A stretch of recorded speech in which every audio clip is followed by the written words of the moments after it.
Monica, can you hear me? Yes, I can hear you. Can you Hello? please the interpretation Oh. statement?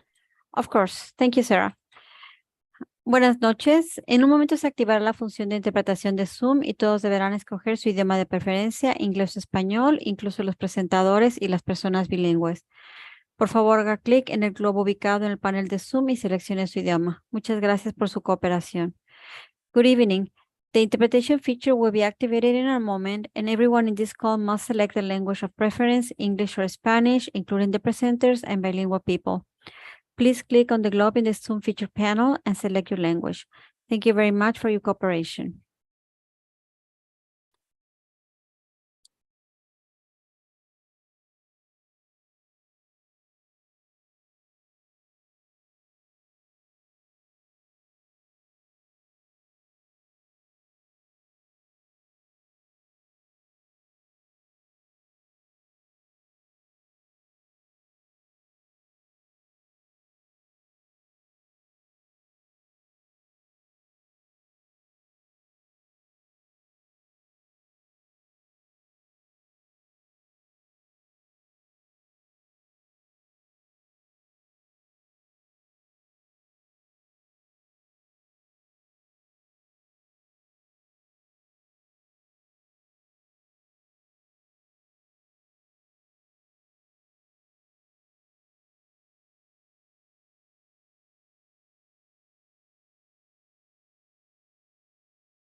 Good evening, everybody, and welcome to the public portion of the Santa Monica-Malibu Unified School District Board of Education meeting of October, I have to look at it, October 5th, 2023. Let's go ahead and take roll. Mira Here. Wagabasa, Jen Smith, Here. Elisa Mignano, Here. Lori Lieberman, Here. John Keen, Here. Stacy Rouse, Here. Richard Tibildurin Jeshwin, Here, thank you. and Maria Don Vasquez. Is Thomas? Yes, I'm here. Thomas. Hi. Oh, so he's here. Yeah. Let me get, what is Thomas's last name? Drummond, okay, I'm sorry. Mr. Drummond, so the whole board is here. Can we all stand up, and I guess we could do all of us can do the Pledge of Allegiance, please? Everybody stand. Ready, begin. I pledge allegiance to the flag of the United States of America and to the republic for which it stands, one nation, under God, indivisible, with liberty and justice for all. Before let me just read out what there was some agreements that we made in closed session. The first one, we have three that are DN cases. And it's DN 1007-2324. And the settlement reads as follows.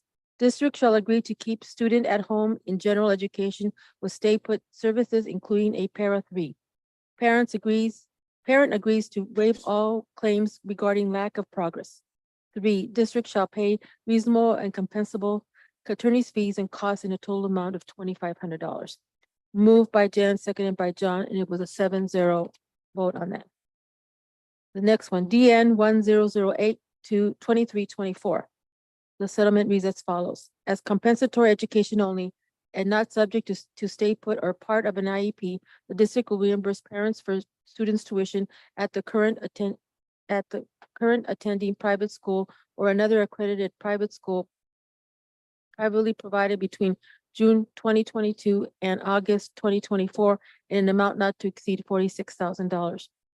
And the district shall pay reasonable and compensable attorney's fees and costs in an amount of $6,500. This was moved by Richard, seconded by Jen, and it was a 7-0 vote. Okay, the last of these cases, DN 1009-2324, and the settlement is as follows.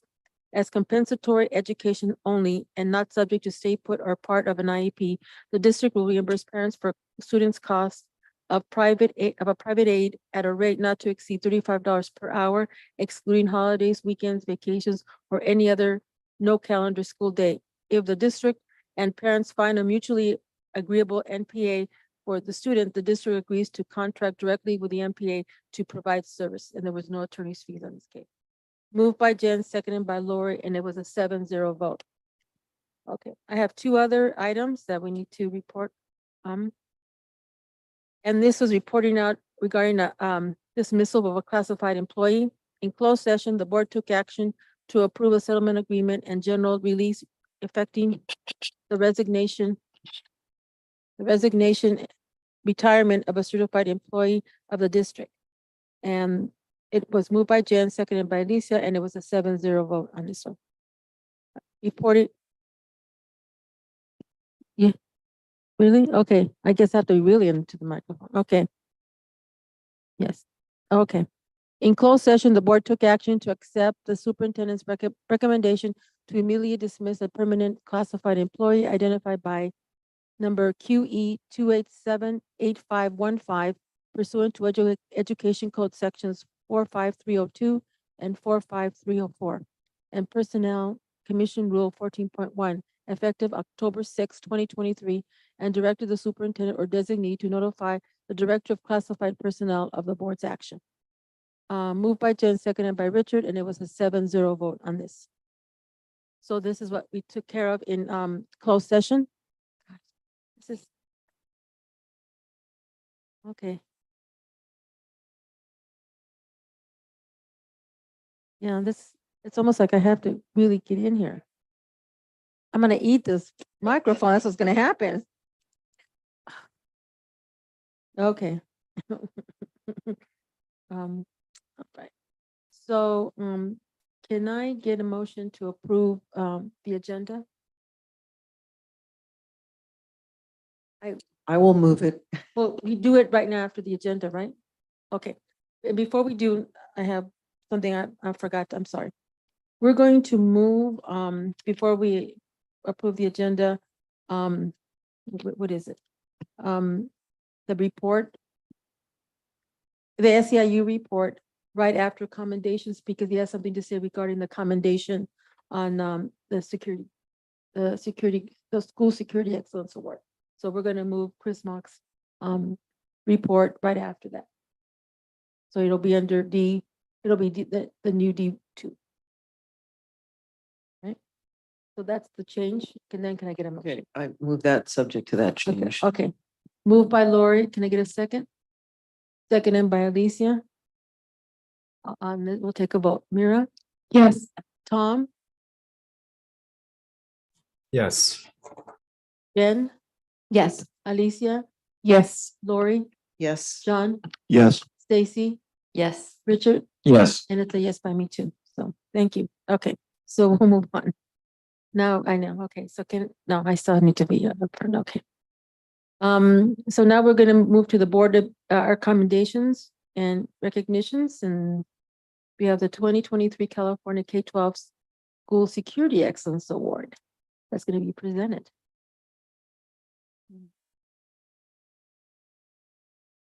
Is Gail Okay, here? Gail? Gail is going to present.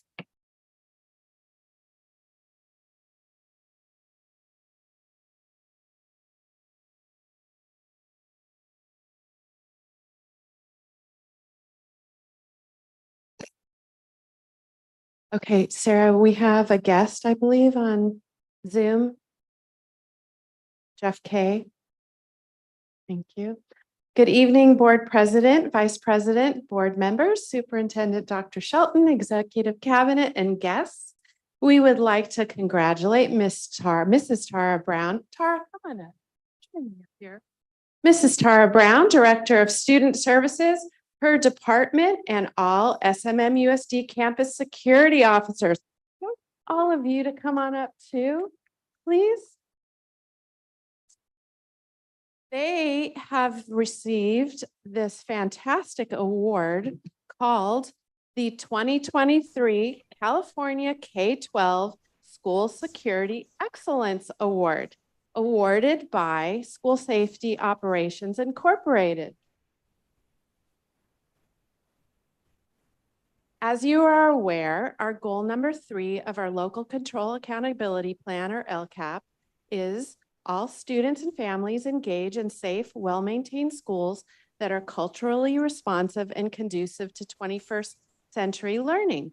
Under the leadership of Mrs. Brown, our campus security officers, along with management, administrators, and staff, work toward this goal. This award recognizes the hard work, efforts, and prioritization of student and staff health and safety across our campuses. Congratulations to Tara and her team and our campus security officers. We appreciate you and honor you tonight. So Sarah, do we have Jeff K? I'm here. Can you hear me? We get his, Are you Camera able to turn your going? video on? I'm having some trouble with my video, apparently. Do you have my audio? Let's see if I can get the video. We do have Mr. K, President of School Safety Operations, Inc. on Zoom. Jeff, would you like to say a few words? Sure. Let me see if I can get my video working. Oh, there I am. Can you see me? I look better with the camera off. And you have me on video, Gal, or audio? Yes, we can hear you, Mr. K. Hey, great. Hey, thanks for having me, everybody. I'd be there in person, but I live in Carlsbad, so it's kind of tough to get up there.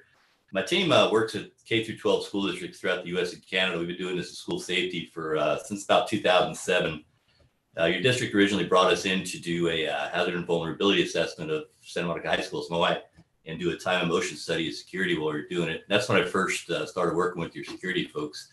And we were impressed with their professionalism and how much they care about culture and climate and the kids and how they interact with the students. And we really had a good experience there. We came back in September of 2022 to finish up that time motion study and work with security more. California's got some specific laws and ed codes for school security that other states don't have. So I pointed these out to your district folks when we did the assessment, and they jumped right on it. And we were also impressed with that, especially in the part with the training. Standardization of training is huge. So they brought my colleague Jeff Winkler and I into the district in August to present a training for your whole security crew. And you got something good going there in your district.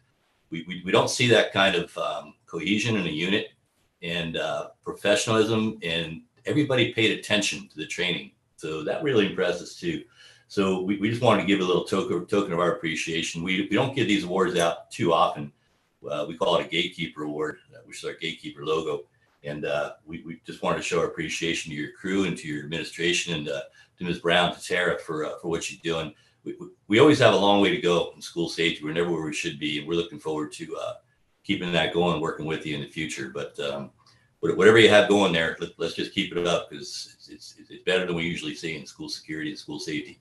And thank you for your efforts, and thank you for having me. Thank you. President Leon Vasquez, would you like to say a few words? Sure. Well, we're always proud of everybody here, and especially for all of you that, in spite of everything that's been happening in the world, and you are all there for us, and we feel so much safer to have y'all that we have people like you that are there taking care of our students and all of us on our campus. So thank you all so much for the great work that you do. And if I can give you guys $1 million, I would, but I don't have it. So, but let me just let you know that we all really, really appreciate, I think on behalf of the board, that we really appreciate the great work that you do for us and keeping us safe.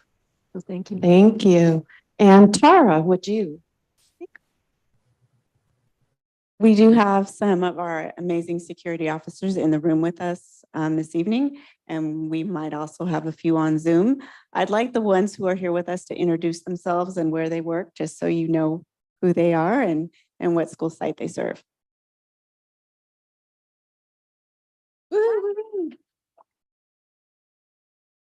Hi, good evening. My name is Chauncey Jones.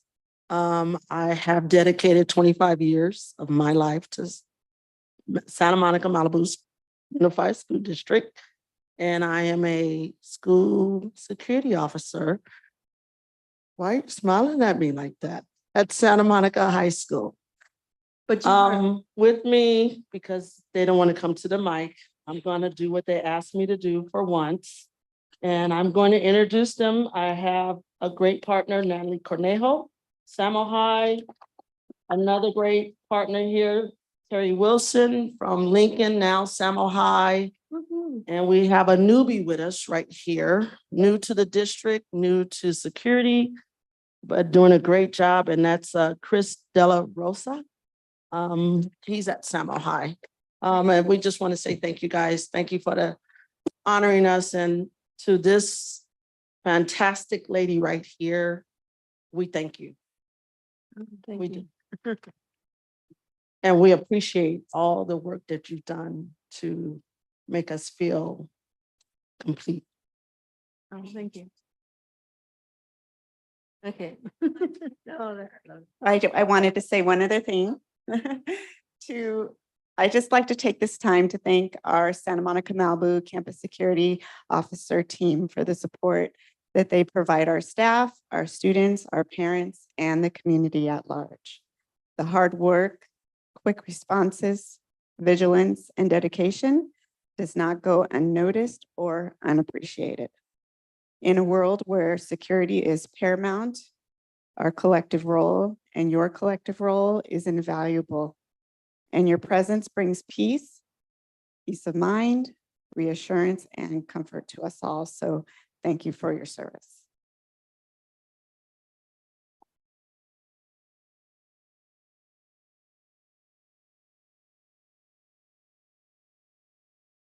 Oh, yes, Chris. Sorry, just real quick. Since mine is about this as well. So good evening, board members, Superintendent Dr. Shelton, Executive Cabinet, staff, and community. Tonight, we gather here to recognize and honor a group of individuals whose dedication and commitment to the safety of our schools and students have earned them this recognition. It is with great pride and gratitude that we celebrate our campus security officers and this recent achievement. In an ever-changing world where the safety and security of our students, staff, and visitors are paramount, our campus security officers stand as the first line of defense and the protectors of our cherished educational environment. They embody the values of vigilance, dedication, and compassion that define our district's commitment to excellence. As educators, we understand that a safe and secure environment is fundamental to the pursuit of knowledge. It is the fertile ground where young minds can flourish, explore, and learn without fear or distraction. Our campus security officers play a vital role in creating and maintaining this environment, and it is high time we acknowledge and celebrate their remarkable achievements. Our campus security officers are not just uniformed personnel, they are mentors, role models, and pillars of support for our students. They foster a sense of belonging and security that allows for our young learners to focus on their education, knowing that their well-being is in capable hands. We want to also acknowledge our Director of Student Services, Tara Brown, for her commitment to our CSO staff by providing professional development opportunities. Our CSOs have engaged in training programs to enhance their skills, collaborated with law enforcement agencies to stay updated on best practices, and embrace innovative technologies to keep our campuses safe. In closing, it is my honor and privilege to stand before you today and extend our heartfelt gratitude to our campus security officers for their remarkable service, their dedication, professionalism, and unwavering commitment to the safety of our educational community that have earned them this well-deserved award. Thank you and congratulations. thank you.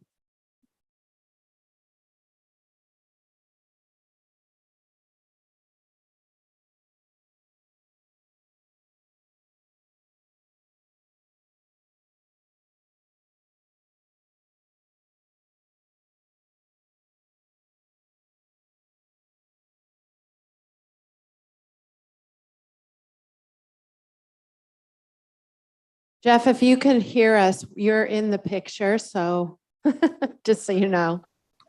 I can hear you. Thanks. I'll smile.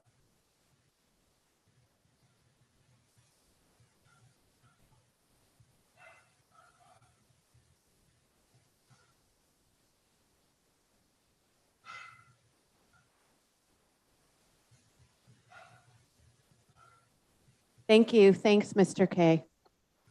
Yeah, sure. So Chauncey can tell you about the D4 logo. That stands for detect, deter, delay, and defeat. And that's just what we need to do in school safety. You folks doing a good job. Thank you for having me. Good night, everybody. Thank you, Mr. K.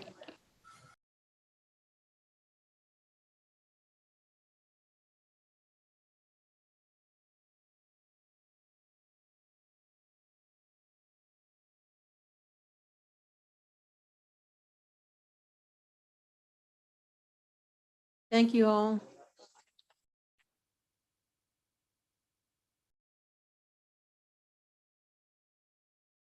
Let me go back to one more item. I totally forgot to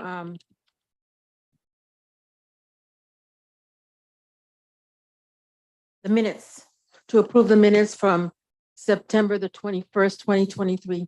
I'll move the item, Madam Chair. Moved by Richard. Can I get a Second. second? Second by Stacy. Let's take that roll. Mira, Yes. Thomas, Yes. Jen, Yes. Alicia, Yes. Lori, Yes. John, Yes. Stacy, Yes. Richard, Yes. and it's a yes. That's passed. Okay. Public comment. Madam Chair, colleagues, we have one person with us this evening in person who would like to address, this is very hot, this microphone. Now it's.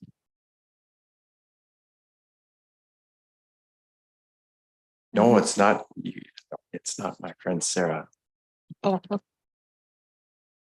So colleagues, we have one person, Nikki Koloff, would like to address us on our consent agenda this evening. Ms. Koloff, welcome. You'll have 3 minutes to address us. Welcome.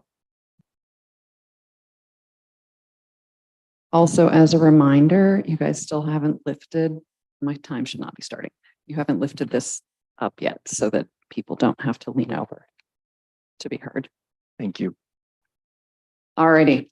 I am commenting on your approval of independent contractors item.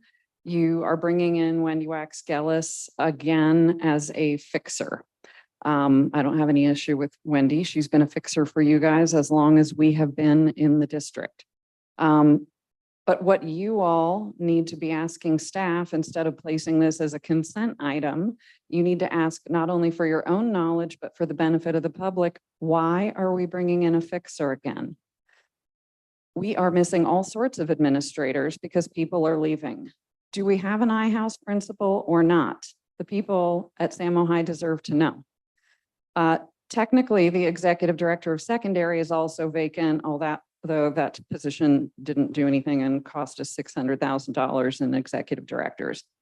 The director of curriculum has been vacant for years, and the assistant superintendent for ed services is now vacant, which is the only vacancy you all could not have predicted. The district has lost more people recently, like the Lincoln principal, another house principal, and a good house advisor. Hector Medrano, on the other hand, is back at Samo High with no explanation of why he was gone, and he appears to be the exact same he was before he left. Your authoritarian regime has not cultivated leaders or competency. It has cultivated loyalty and soldiers. So you are running out of people who can do the jobs we need to educate our kids. This is a huge problem. You are not doing your jobs as the ultimate hiring authority and fiduciary of our public resources if you don't clarify what this hire is for and how you will account for the time to the public. As a reminder, this is similar to when you hired Carter Paysinger as a house principal and the approval was for as needed. That's not good enough. How do you know the person is needed? Were they really working a whole day to collect the full pay, which in this case is $752? What are they doing? Which job role are they holding with all the vacancies? The agenda doesn't make clear. You have promoted a superintendent who has been complicit in all of the issues for the last 6 years in his capacity of Samo High principal, executive director, and now superintendent. He has limited experience in this role, and if he has to hire below himself, that severely limits your pool of applicants. Is he going to bring in someone who's good and will highlight areas of incompetence? No. Are you going to hire someone who rightfully questions the current direction of the district? Probably not. You continue to hire and promote loyal soldiers, and the more competent people continue to leave. This is not in the best interest of our kids in this community. We need some transparency now, and we need hiring of good people now. Thank you. Thank you, Ms. Koloff. Colleagues, that concludes the public comments for items on our agenda this evening. Thank you. thank you. We'll move on to communications and Santa Monica High School. Mira? Okay. Hello, everyone. Back to school night was a success. Parents got to meet teachers and really got to understand how their kids move through campus throughout the school day. ASB helped guide parents and class cabinets sold food and drinks to fundraise. The clubs committee has been working hard to finalize the clubs list. SAMO has around 160 clubs this year, and students are excited for Club Row, which will happen later this month. ASB has also been fundraising within the past month with multiple restaurant fundraisers. We worked with Panda Express, which was great because of its proximity to campus. We then sold frozen yogurt from Yogurtland during lunch and are also collaborating with Chick-fil-A, and that fundraiser ends tomorrow. Orchestra will also have their first concert of the year tomorrow, where there will be food and a raffle. Many other on-campus organizations have also been hosting fun events. To celebrate Hispanic Heritage Month, ASB partnered with Legado Latino Club to host an assembly during Flex Time, and Running with Speakers helped organize a karaoke night. Today, seniors became part of a long-standing tradition and took the senior panoramic photo. Though it was hot, it was fun to see all the seniors together at the Greek. Sports-wise, SAMO athletics have been doing really well. Girls golf, girls tennis, and flag football have had their wins. And although the football team didn't win this past game, students are really looking forward to next weekend's homecoming game.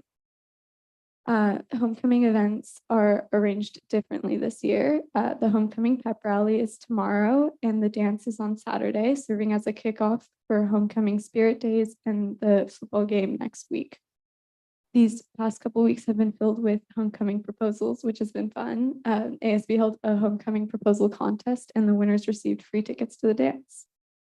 Students are excited for the pep rally tomorrow, especially to vote for homecoming corps. Students from each class have had lots of fun working together to design and paint class banners, which will also be presented at the homecoming game. Over the past month, the south side of Discovery Building has had lots of temperature fluctuations. One morning, my French class thermostat said 53.7 degrees. It warmed up throughout the day, but it's still a little bit chilly. But I'm so happy to say that these issues are being resolved, and we're now learning at a normal temperature. Wi-Fi has been hit or miss.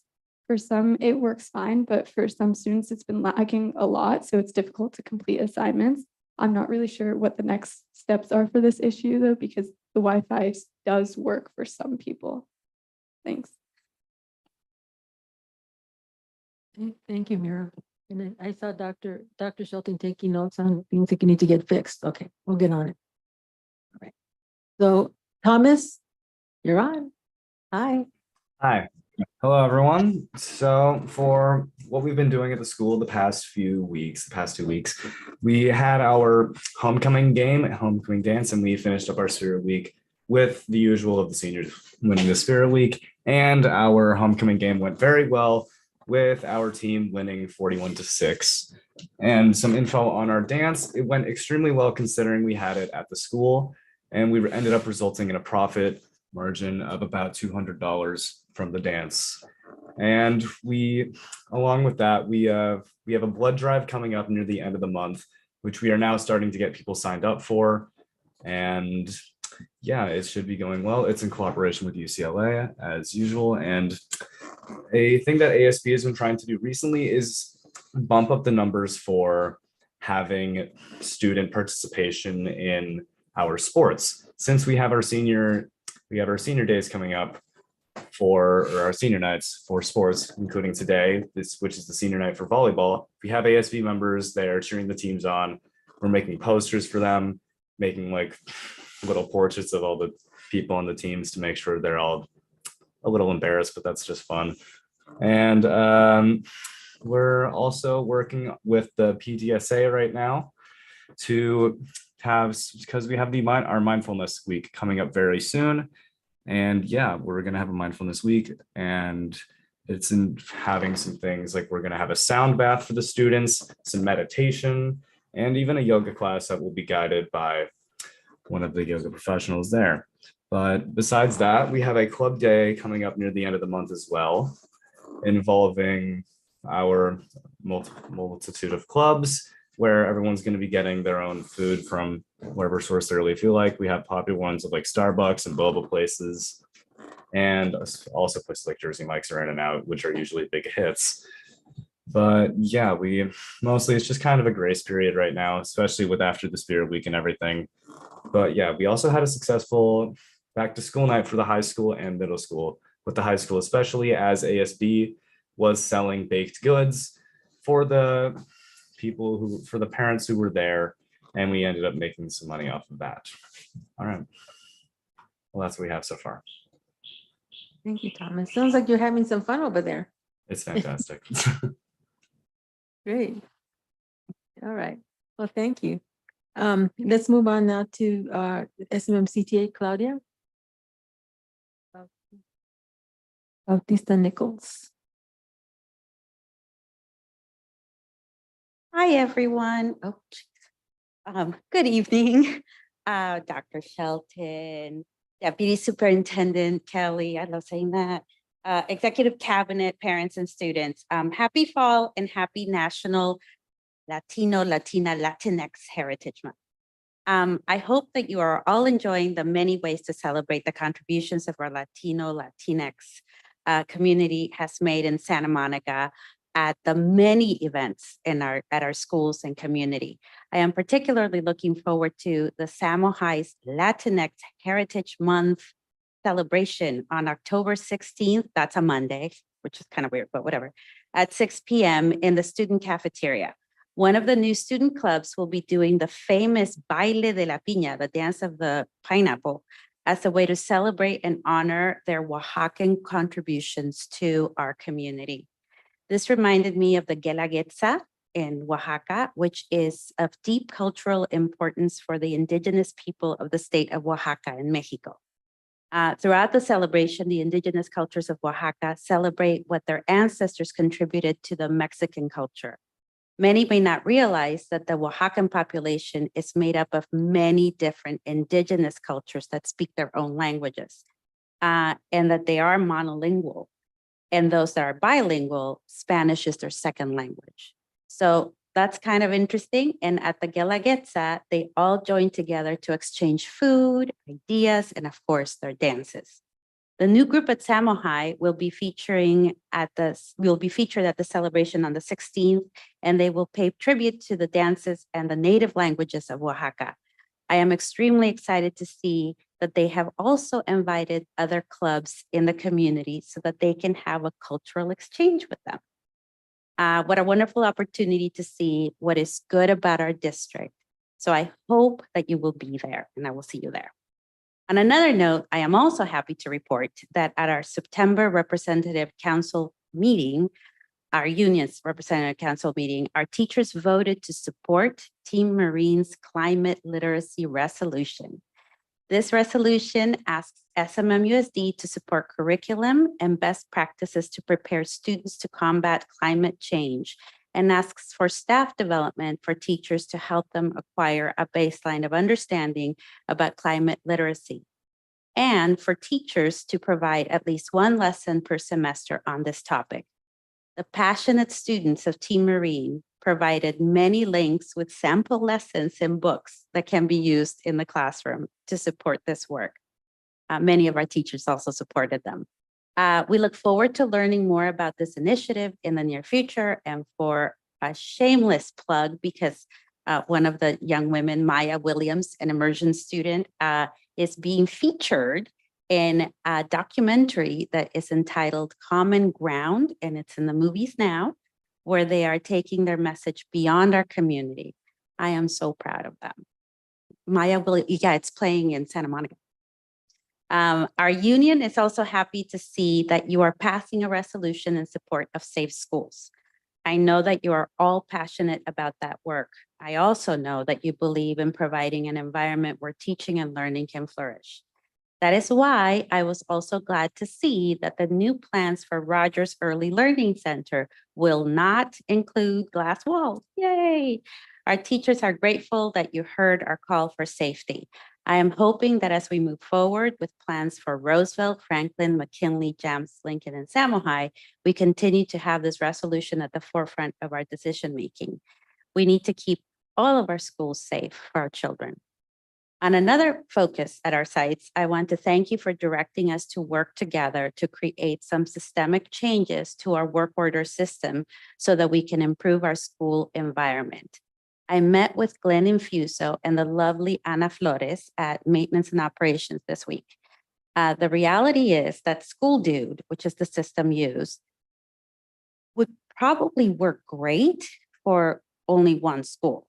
However, there are 15 sites and hundreds of needs. The current system is not sustainable. There are only a few authorized users, and although our HVAC technician is omnipresent at Samo High, Edwin cannot be there for everyone and fix all of our HVAC buildings problems. From Malibu Middle School to Edison to Samo High and Lincoln, this may mean that as construction continues, we need to think about more specialized technicians to care for our new buildings. I know that Ana Flores definitely needs help with all of the work orders she tracks on top of the other administrative responsibilities she has. I am looking forward to continuing to work collaboratively with M&O to see how we can streamline the communications with this system. We do have a very tough situation at our HVAC system at Samo High, as you heard from Mira. The heat this week has been difficult for students and staff. Everyone is working on resolving the issue, but Discovery is truly a mystery for us. Discovery is so new that we do not understand why the problems there are so extreme. I know we are facing problems with heat and other sites as well. Edison, for example, has had problems since we started this year, and many of the teachers have been displaced due to the heat. Innovation has not had air for a couple of weeks. So as you budget for the next facility projects, I urge you to consider training our people to learn how to fix the new systems that we are placing in our building. Professional development should also exist for our SEIU brothers and sisters so that they can solve the problems that we know we will have in the near future in our new buildings. So with that, I thank you for listening, and I look forward to seeing you all at our fall festivity throughout the district. And I wish you a good evening. And just to let you know, Claudia, that your former colleague is going to come back. Jose Lopez will be one of the guest speakers that night. I just spoke with him. So he'll be there giving us a little history of Latinx Heritage Month. Include everybody. Okay. Now we're going to have Erica Bell, PTA Council.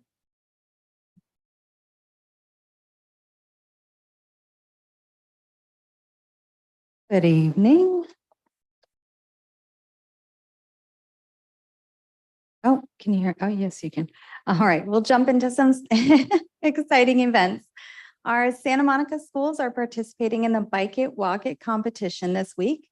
BIWI is held to encourage Santa Monica families to forego driving in favor of eco-friendly modes of transportation like walking, biking, or taking the bus to school. It also helps to keep the area just in front of our schools less congested and safer for our kids. So good luck to all those participating schools. And a reminder of this year's reflections theme, I am hopeful because students have started to submit their projects. Due dates are from early to mid-October, and I am eager to see those entries. Our units have several fun activities coming up, including book fairs, fall festivals, and Dia de los Muertos events. McKinley will hold its family literacy night this month, and Roosevelt is planning its peer pleasure event. And Grant Elementary recently hosted its World Cultures Festival. The event was a free after-school international welcome festival for the Grant community and friends.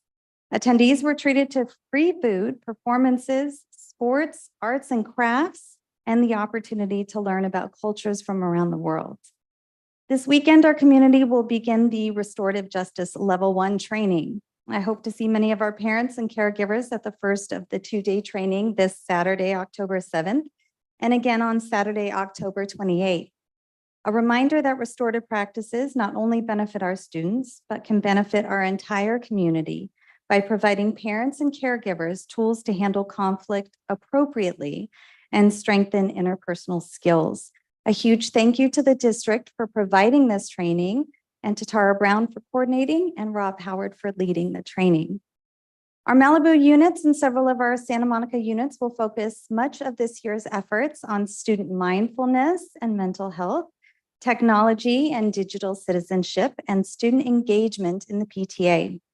We're encouraged to see our Malibu Middle School and High School PTSA prioritize the S in PTSA and look at ways to engage those secondary students.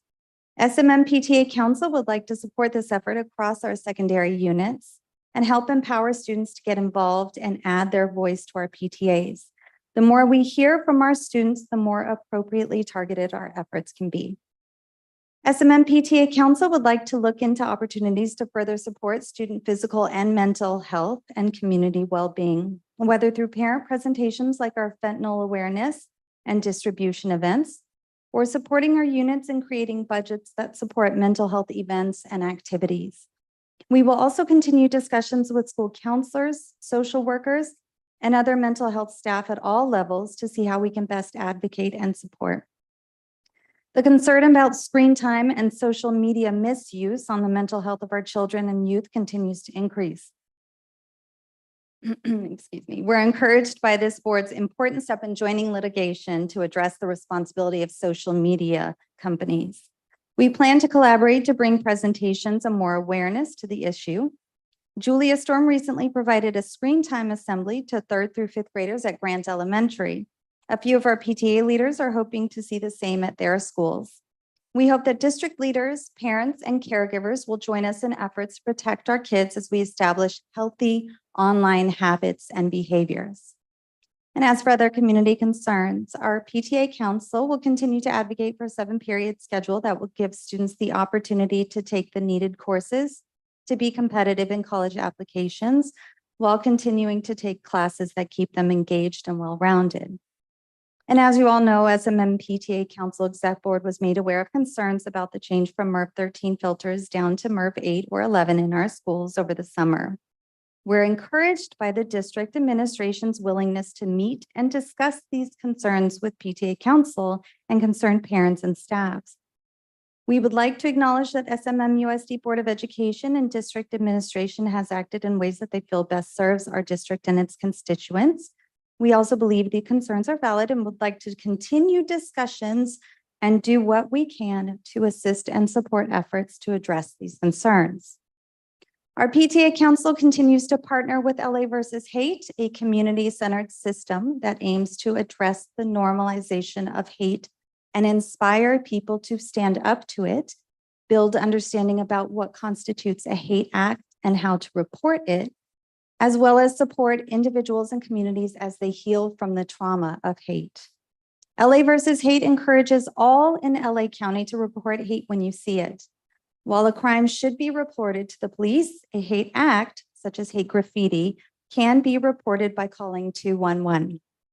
As the website states, by tracking and reporting hate, we can ensure that resources are allocated appropriately, that those targeted by hate receive the support they need, and that together we can build respectful and resilient communities.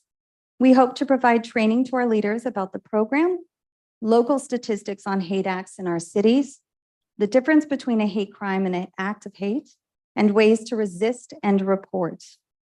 I would love to see our district recognize and support United Against Hate Week 2023, which is this year, November 12th through the 18th.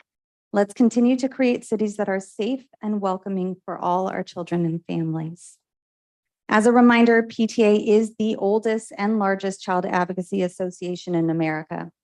Our PTA Council currently has at least 2,462 members across all of our units. I'd like to again encourage each of our board members and district employees to become members and show support.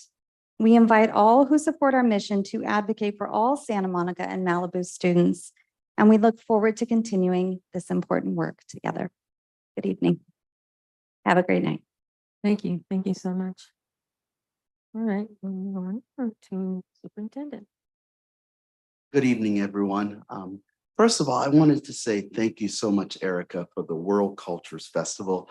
Maria, myself, and Alicia were there, and Jen was there as well. we had a great time.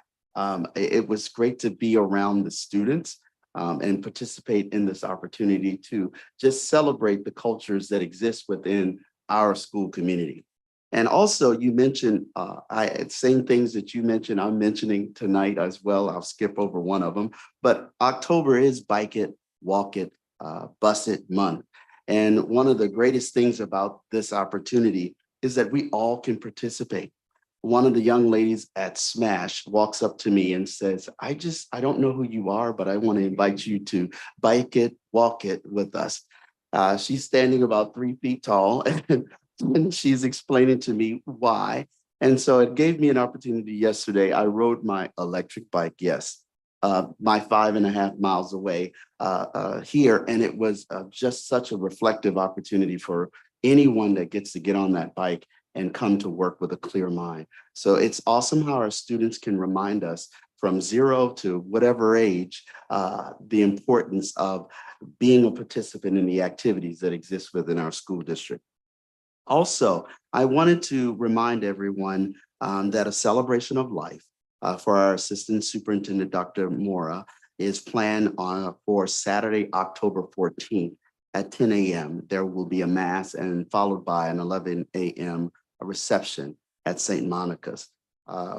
We reported the unexpected passing of Dr. Moore 2 weeks ago and continue to hold her in our hearts. And believe me, her work is still being continued. If you would like to attend, just RSVP so that we have a number of those who are participating and will be there. I also wanted to, we went through the process as the board asked of me to, for the resolution that our students are brought to us. They went through the process. They met with SMMCTA. We had the students come to a principals meeting. It was awesome to see how productive this opportunity was and to share. And I will bring this back to you all to pass this resolution, hopefully soon in November. So we will talk more about that in leadership so that you all know, because we have a plan that was called a collaborative plan with Austin Tamayan going through the process with some of our teachers and SMMCTA being able to get this done. As we all know, we want resolutions that we actually can put forth and that are actionable. And this is one of those things that I believe we can do together. A couple of other items that I want to make sure are clear. I believe there was some miscommunication, and I want to make sure that everyone knows where we are with the Civic Auditorium.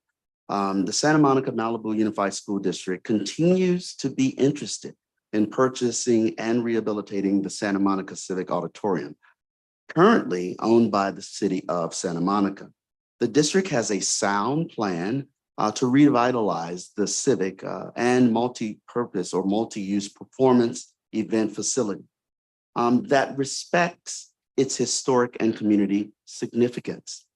Since the district shared its plan for rehabilitating the Civic Center in September, other organizations and individuals have been vocal in their desire and claims to have the ability and resources to find another interested party who can restore and rehabilitate the Civic. With this in mind, the district has decided to step aside in order to allow time and opportunity for alternative proposals to be made to the city. While SMMUSD will not submit a proposal at this time, the district continues to have an interest, and I must make sure we're clear. We still have an interest in pursuing the purchase of the Civic should another entity not surface. And I want to make sure everybody knows if another entity is not interested, we would then go back and have these conversations. But at this time, we are going to step aside and let the city do its due diligence. Another piece that I want to share with you is our fraud investigation. We sent out or will send out information about this investigation.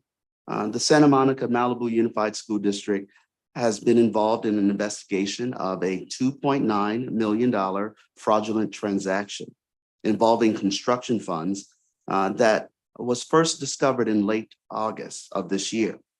Thanks to the efforts of our quick acting district staff, LACO, Los Angeles County Office of Education staff, the Santa Monica Police Department, and the Federal Bureau of Investigation, 2.7 million was recovered, leaving a shortfall of $200,000, which the district is aggressively pursuing. We want our money, we want to get it back, and we are pursuing that.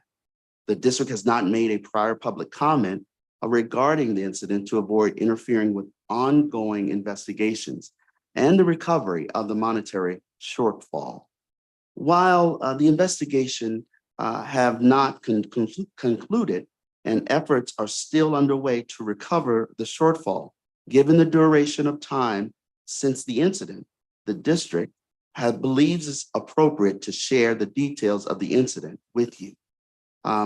We became aware of that we were a victim of a carefully orchestrated online hack regarding irregular electronic funds transfer to a current construction contractor on August 28, 2023. It appears that a hacked email account was used to perpetrate this fraud.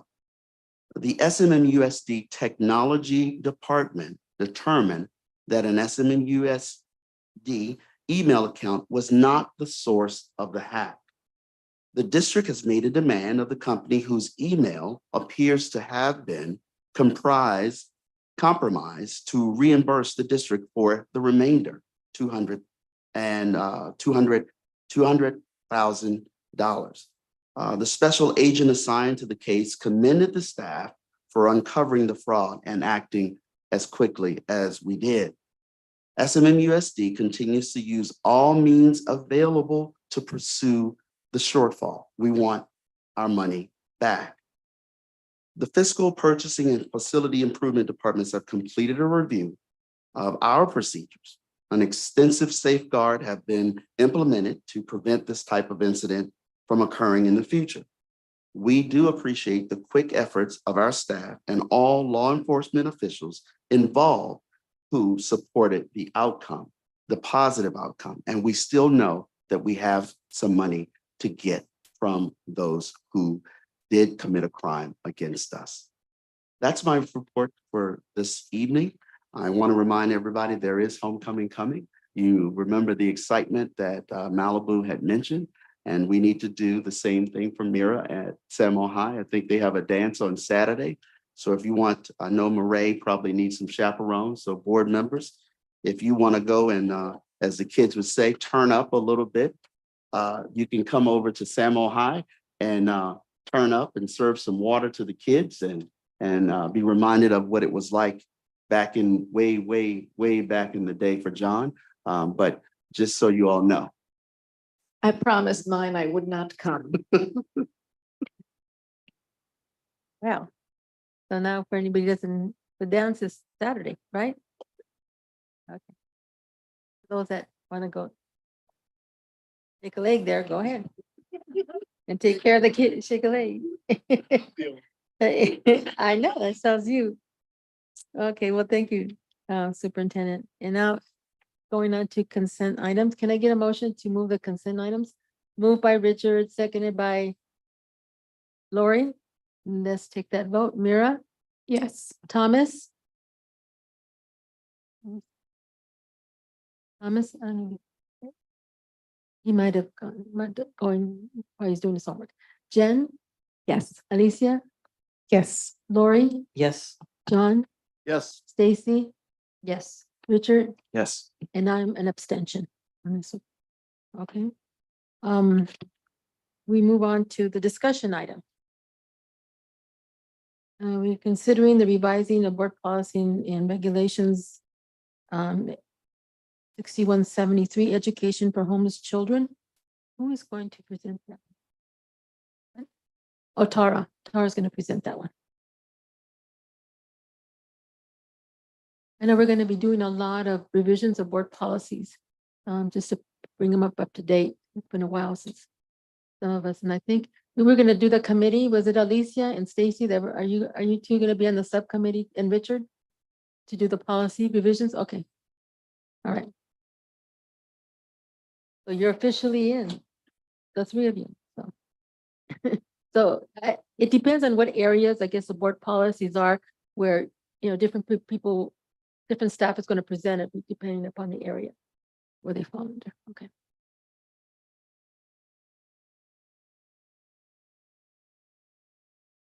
It doesn't fall under.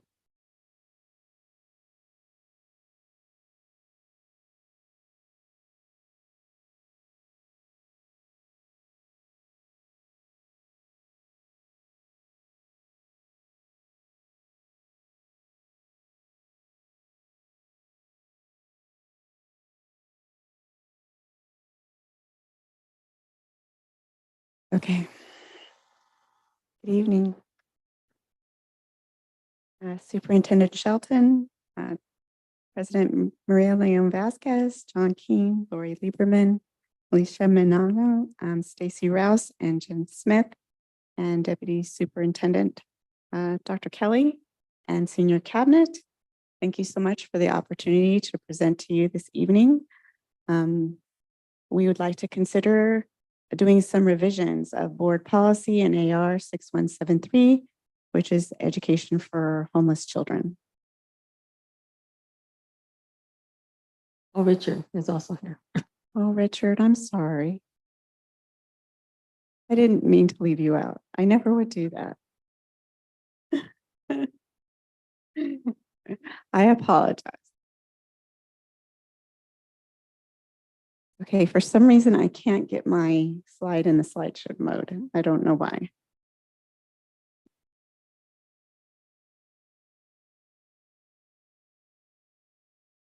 I'm using a different computer than I normally do.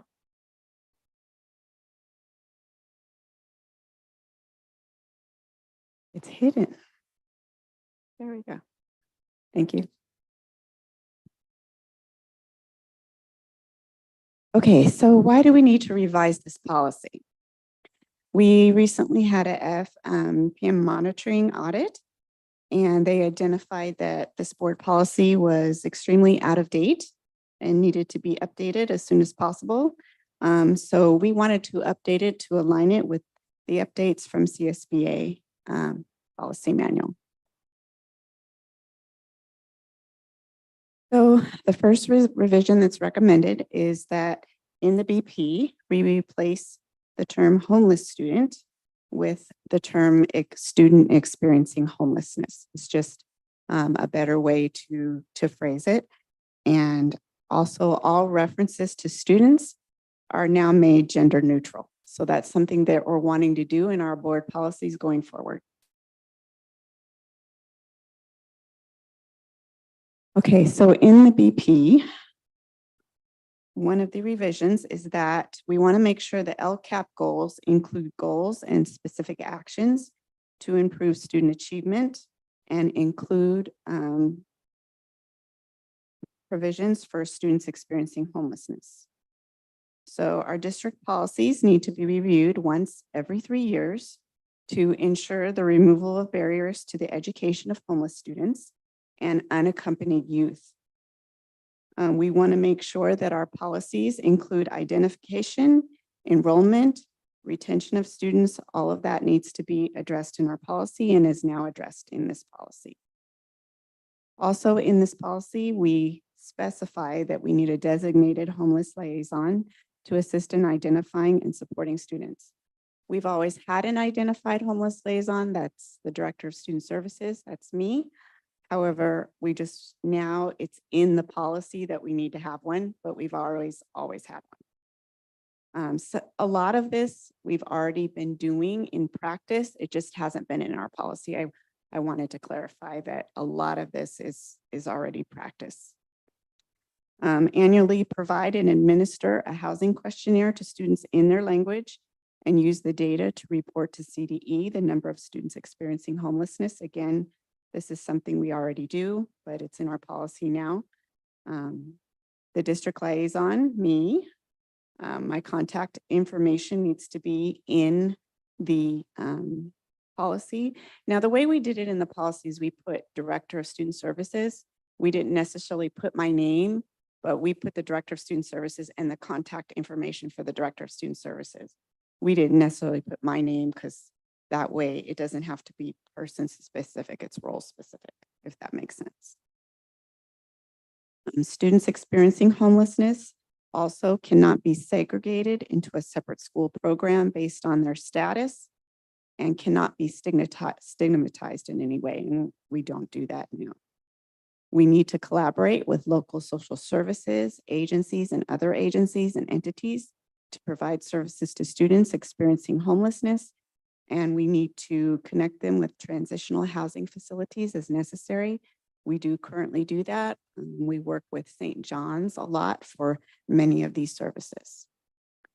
Also, on the policy now, it says annually, the liaison and other appropriate staff shall participate in identifying and meeting the needs of students experiencing homelessness and annually report to the CDE the number of homeless students graduating from 4th and 5th year of high school or who graduated with an exemption based on AB 1806. So under AB 1806, that's an assembly bill. Students experiencing homelessness can graduate with less credits than is necessarily required by district policy. This really helps remove the barrier to students experiencing homelessness graduating, especially if they've transitioned from school to school to school to school to school during their high school years and haven't been able to be stable at a school.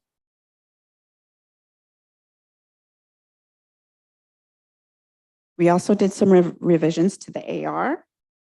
In regards to unaccompanied youth, the definition now says it's a homeless child or youth that's not in the physical custody of a parent or guardian.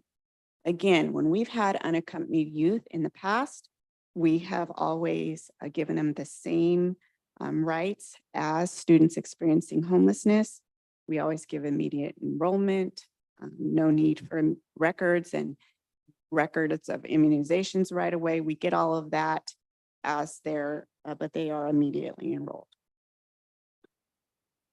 The term school of origin is now in the policy, and it means the school that the student is experiencing homelessness attended when permanently housed, or the school in which the student was last enrolled, and that includes preschool. So again, we have been following the school of origin rule this entire time, but now it is in our policy. The school of origin rule is basically if a student, say a student is attending Santa Monica High School and they become homeless while attending Santa Monica High School. Santa Monica High and SMMUSD is now the district and school of origin. So they're entitled to stay at that school, even if they end up and at that district, even if they move outside the district or to another school. We're their school and district of origin, and they have rights to stay with us. So that's, the term has been clarified in our board policy, exactly what it means.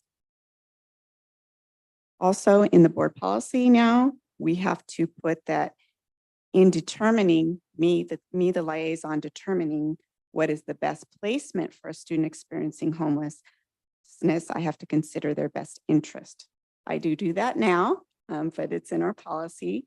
And it means that consideration is given to their educational stability and the opportunity to be educated in the least restrictive educational setting necessary for them to achieve academic progress. Also in the policy, I will assist, facilitate, and represent a student experiencing homelessness who is undergoing a disciplinary proceeding that might result in expulsion, including participating in the manifestation and determination meeting. So if we have a student experiencing homelessness, me as the liaison needs to help and facilitate and represent the student at meetings, during the hearing, and at the manifestation determination meeting. Factors to consider for students experiencing homelessness and things that the district needs to prioritize are also revisions to the policy. We need to prioritize the request of the parent or guardian as far as what school they would like their student placed in, request of the student. We need to consider the student's educational stability, least restrictive environment, what the impact of the school placement is on their education. Health and safety of the student also needs to be considered. In the AR, we also have that outstanding fines, not having a uniform, not having residency in the school district, not having immunization records, or if they're missing enrollment deadlines, none of that can be a factor. The student needs to be immediately enrolled, and we cannot use that as reasons to deny a student enrollment. So that is now in our administrative regulation. If a student is placed at a school other than their school of origin, or the school requested by the parent or guardian, then the district will provide the parent or guardian with a written explanation of the reasons for the decision. Included with my packet for the board was an exhibit packet, and this form that parents can fill out is Exhibit 16173. And it's a form that parents can fill out if they want a written, it's a form we fill out providing a written explanation to the parent of the reason for the decision for school placement. So that's a form I would fill out. We also have a form for the parents to fill out if they would like to appeal. That's a different. Also, if there's a change in residence, the student may continue attending the student school of origin for the duration of their homelessness.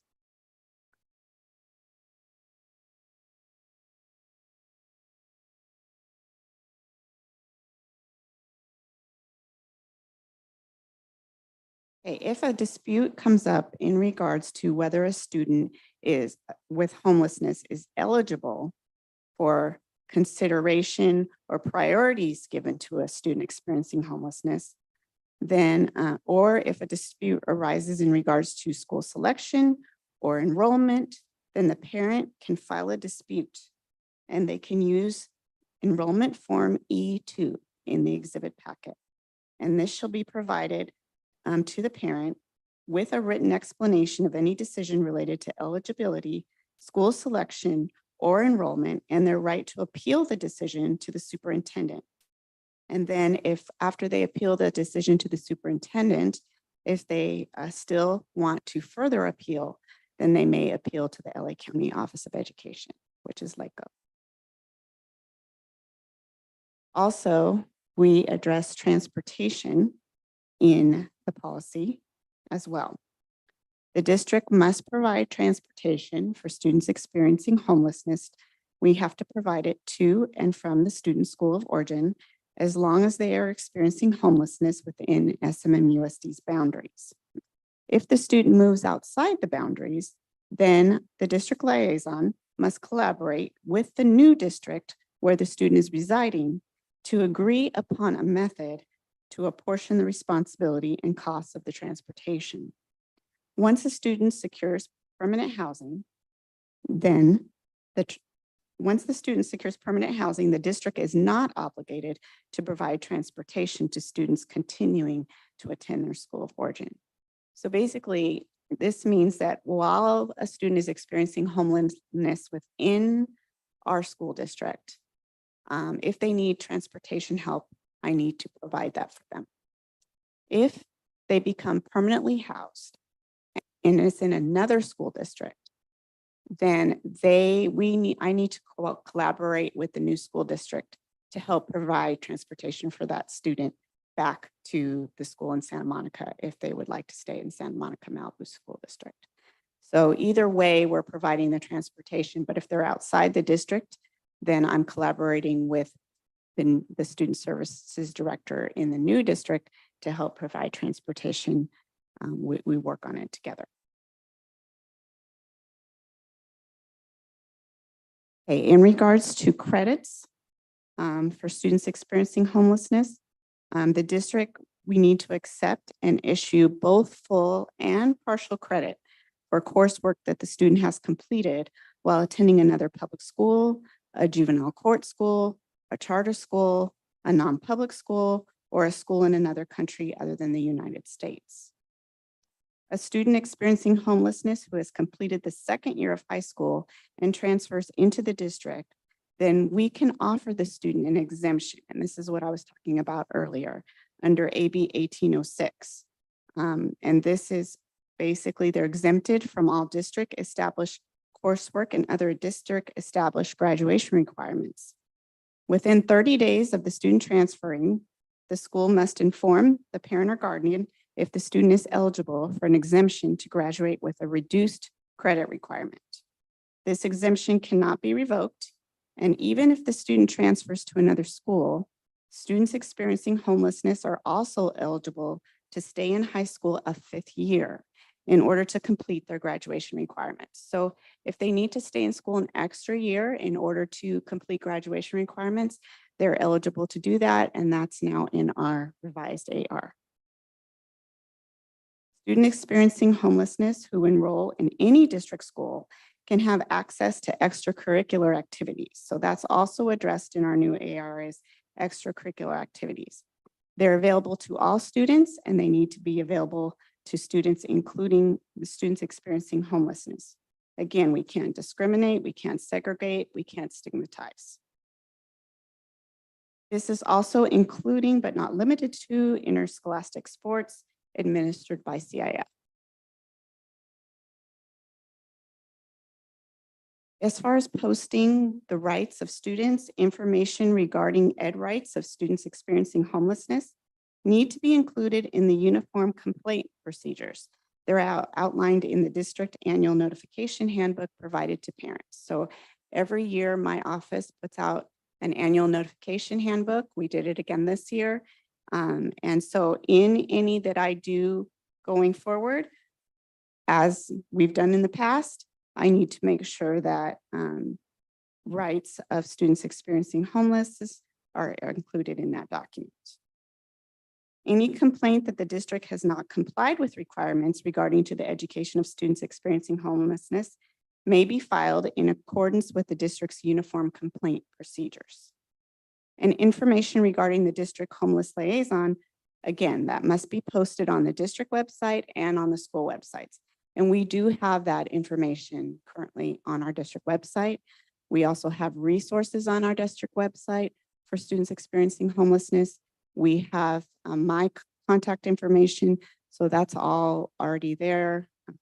Gail Pinksker was wonderful in helping me get that all posted, and Marianne Solomon, so thank you.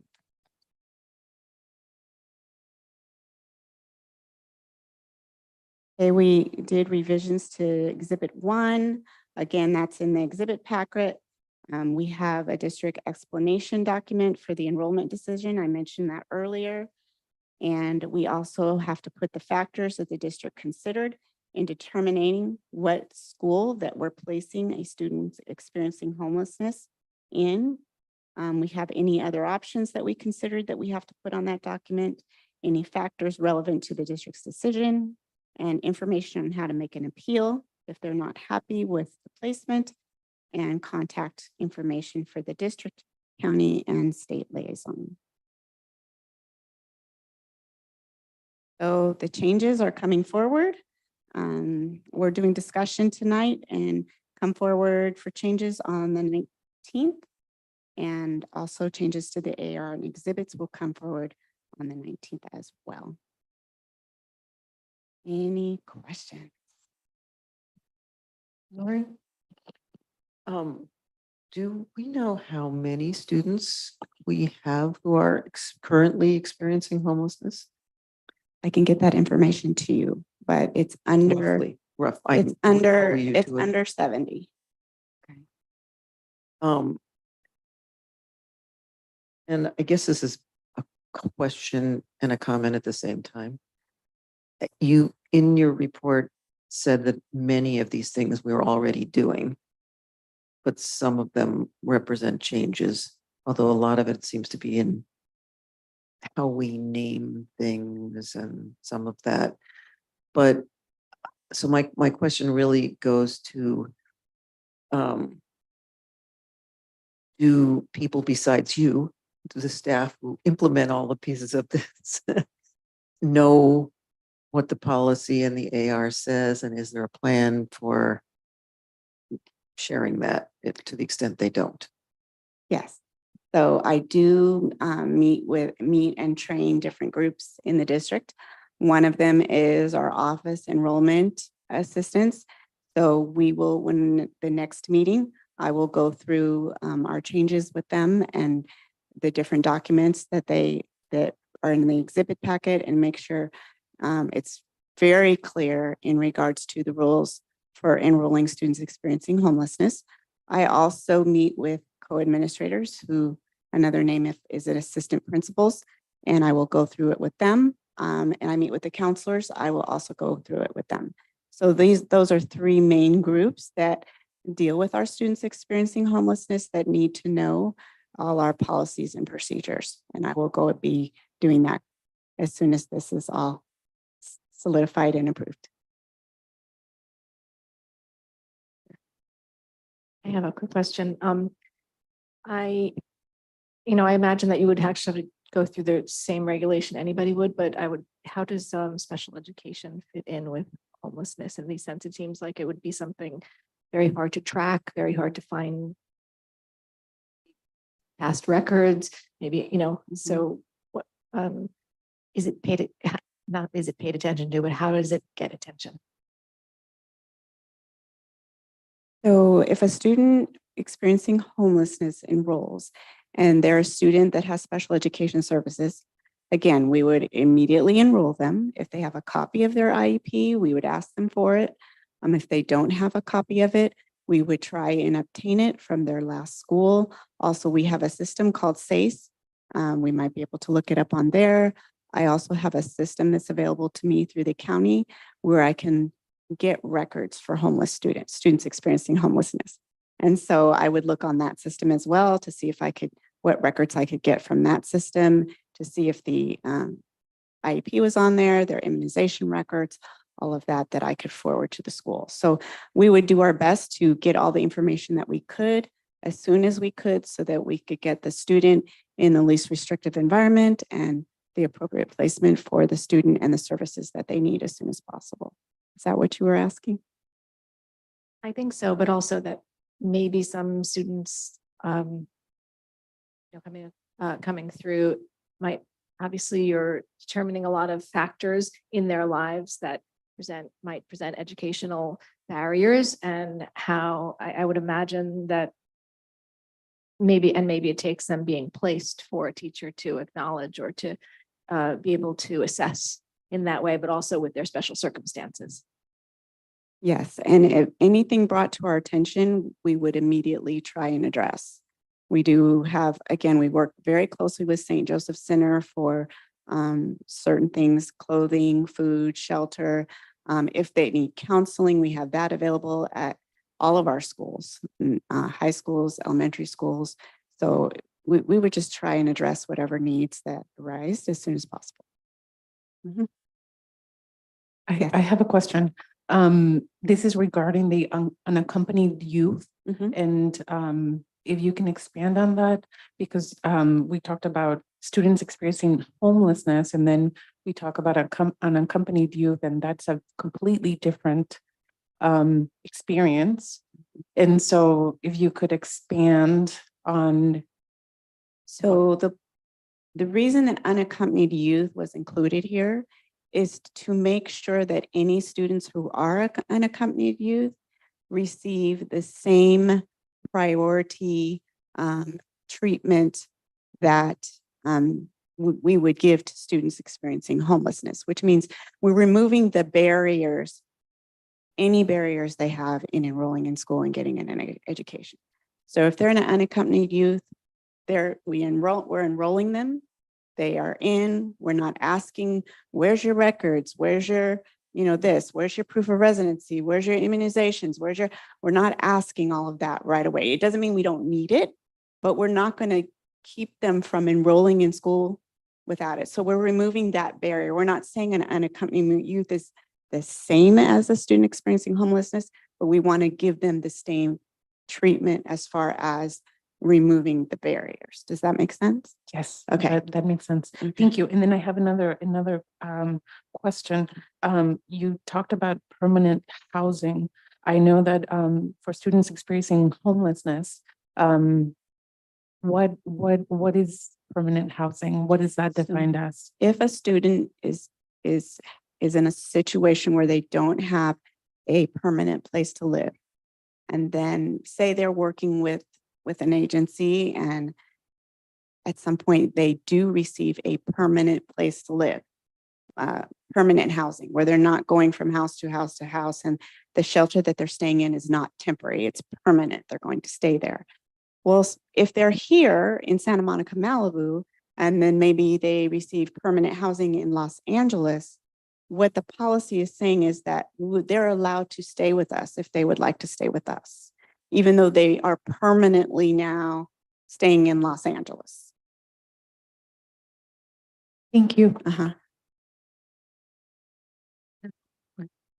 I think this kind of builds on a question that was asked earlier with the professional development and those pieces. So I appreciate you identifying the key areas where we know they'll have a high likelihood of running into that. I could see there being hesitancy for either students or families to share this because they might not understand what will be done with that, and they may be protective of what they're doing. So if that's disclosed to a teacher or something like that, do teachers or other places that might hear that kind of information, is there education in that way to help them be sensitive to that and know what to do and how to handle it, so they have multiple doors into the services provided and we know how to appropriately respect the wishes of the child and the student and the family as well? Yes, we do try and handle the matters confidentially.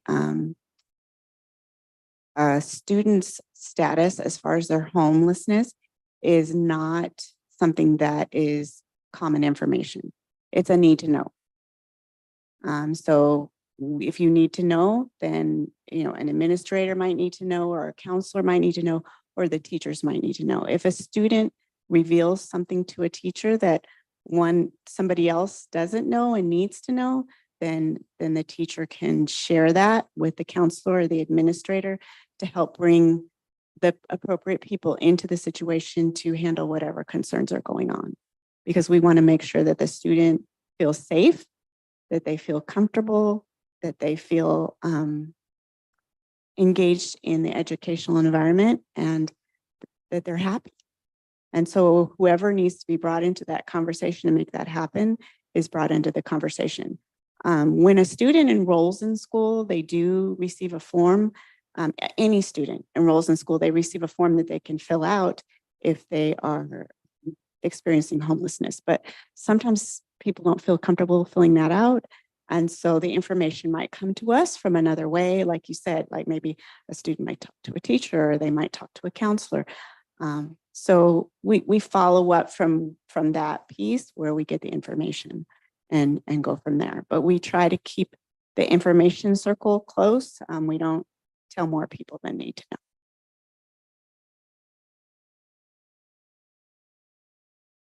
Just a quick follow-up on what Alicia had raised, and I was looking back at the language in the board policy.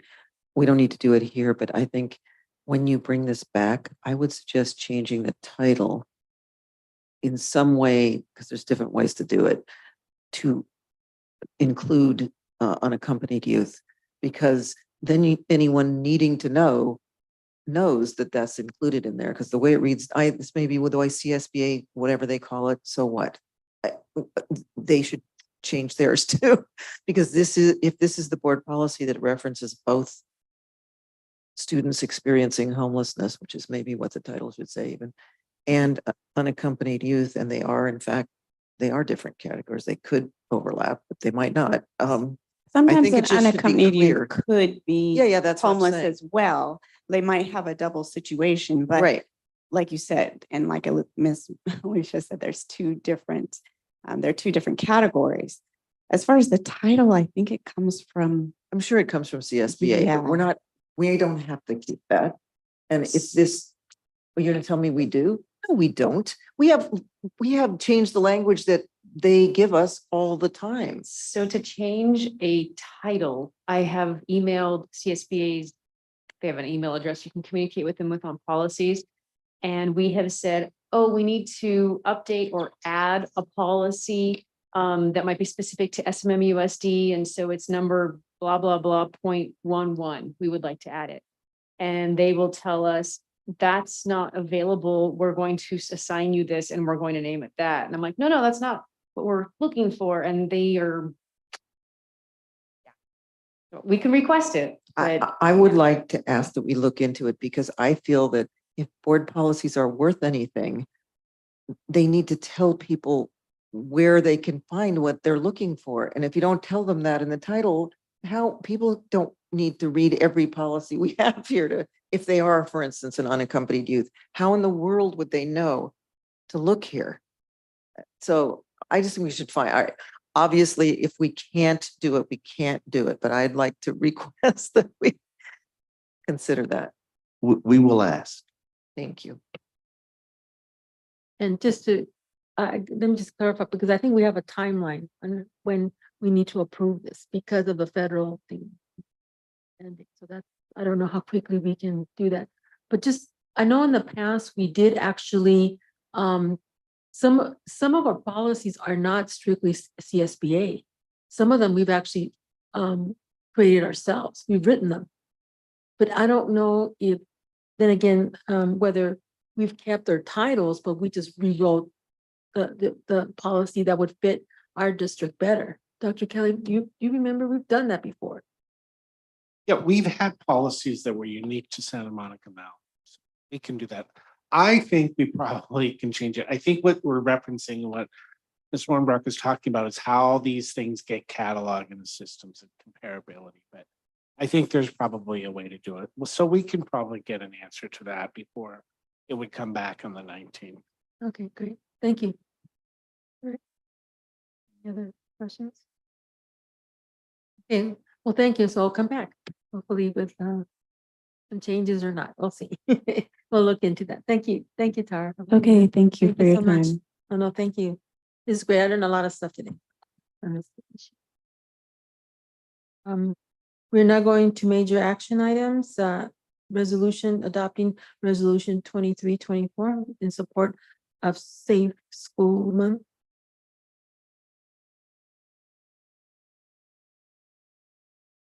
Chair, I'll read the resolved.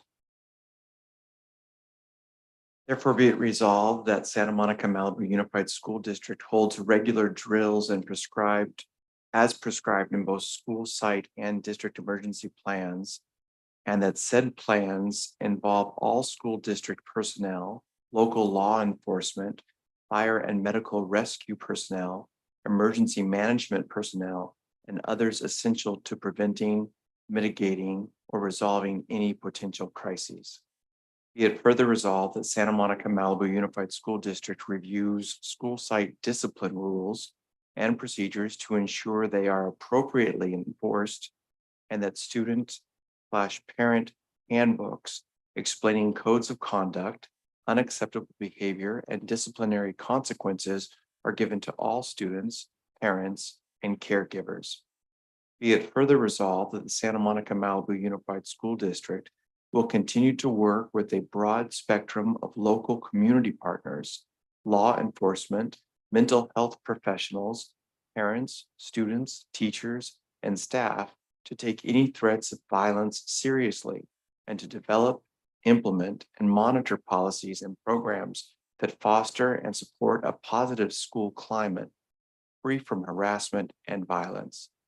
Be it further resolved that Santa Monica-Malibu Unified School District urges the state of California and the United States Congress to invest in wraparound services to prevent bullying, harassment, discrimination, and violence in our schools, and to provide funding for programs and staff such as counselors, nurses, and psychologists that support students' mental, physical, and emotional health. Thank you.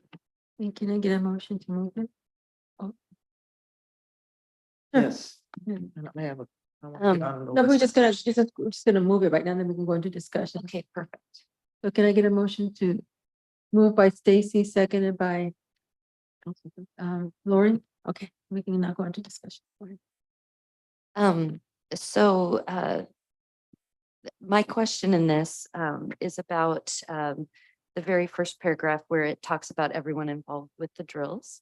And I appreciate how comprehensive it is. And I know that we have partners on campus that we have MOUs with, and I know technically they would be considered under this and others essential.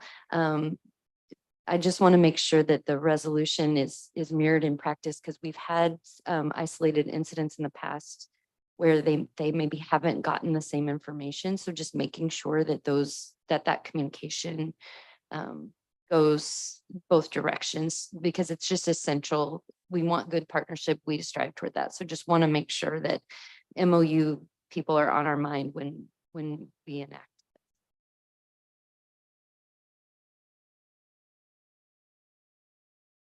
I don't know who, I mean, this would fall under. This way statement, okay, all right, okay, make sure, no, okay. Lori? I would like to propose an additional, be it further resolved, because as I read this, it does cover an incredibly wide range of safety issues. But one of the issues that it doesn't ever mention in the be it further resolved, though it does, there is a whereas, which references it, is guns and gun violence. And so all of the, I mean, everything seems to be so geared toward accepting the existence of violence. And I would like to add something, if there were enough people who want to do this, that says I wrote something very quickly and I'm not in any way wedded to the language, but we have this one that says, be it further resolved that Santa Monica-Malibu Unified School District urges the state of California and the US Congress to invest in wraparound services, et cetera. So I was thinking we could add a paragraph after that that said, be it further resolved that SMMUSD urges the state of California and the US Congress, so paralleling that, to pursue any and every constitutionally and legally permissible means of regulating possession and availability of weapons, especially focused on, but not limited to, guns. That I just feel like that there's a glaring something missing here. And that when most people think about safety at schools, what they're scared about is guns more than any of the rest of this. Not that all the rest of this isn't super important. So if we're going to do this, even though really all it is a statement, I would like to propose adding language like that. We can add that.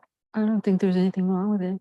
And the guns be more specific and assault weapons. Guns, i.e. assault weapons. We mean more specific in terms of just saying guns. Because I know the conversation has always been, they don't really want to eliminate guns, but at least because of the, the constitutional right to bear arms, but then the whole thing, at least the elimination of the assault weapons, which is what I think Dianne Feinstein, governor, state, US Senator Dianne Feinstein, that was her key legislation that she moved many years ago. And so I don't know if we can include it in there. In what you have, I guess, is everybody okay with the language that Lori's brought up? It's hard to bring language the night of, and I appreciate what you're, I understand what you're. Be it further resolved that Santa Monica-Malibu Unified School District urges the state of California and the US Congress to pursue any and every constitutionally and legally permissible means of regulating possession and availability of weapons, especially focused on, but not limited to, guns. Or maybe maybe you should just, instead of saying weapons, if you like, I mean, I think weapons is probably more encompassing, but if we just say availability of guns, which is really the main weapon people are scared of, and rightfully so. If we could say guns, i.e., or no, e.g., I guess, for example, assault weapons. I mean, because I am saying constitutional legally Legally, permissible. right, I'm not right. making the decision. Yeah. I'm not- I No, don't, you leave it open. I don't, but Yeah. again, I'm open. It's really but I just feel like we've actually adopted resolutions in favor of gun control before, so it's Right, consistent with right. things that we've done. Well, I support the language. So I guess if we read the resolution, I guess you would just. I sent it to Sarah, Yeah, so she okay. has it too. Okay, so we have that and we're gonna add that. And Alicia seconded it. So Lori moved To and amend it. Alicia Okay, go ahead. seconded.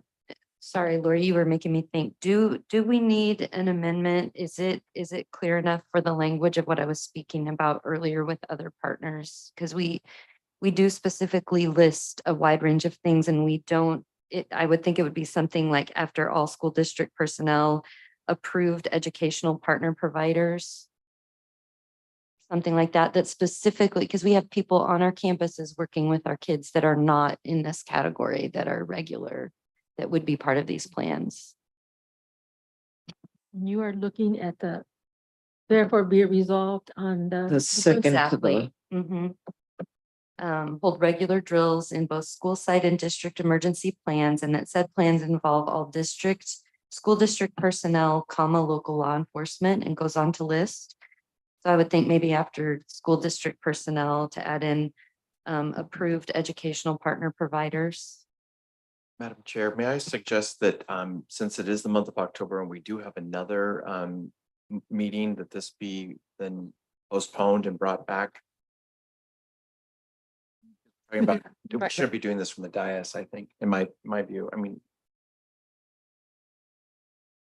if we're going to more than just one, I Right. mean. I don't have any problem with that, but I honestly don't know what we're supposed to do, given that we never see these until they're coming to a board meeting, so there's really no opportunity to do it in any other way. So I don't have any problem with waiting and bringing it back. No. No, it's a major It's a action major item, item. so But we've always said that we've always said that we would be making sure that if we were to make changes like this, we would let the superintendent know in advance. And so then any board member could see a resolution like this and then make a change and have it, presented by that evening. It's just hard to do. I'm supportive. I would vote. I know, I understand what you're saying, and I don't mean to be disrespecting what you're saying. I'm just saying the process is difficult, and in this case, you're right. The whole month of October is. Yes, I just, Gives us if it was like time. the week of, and it's not, it's the whole month.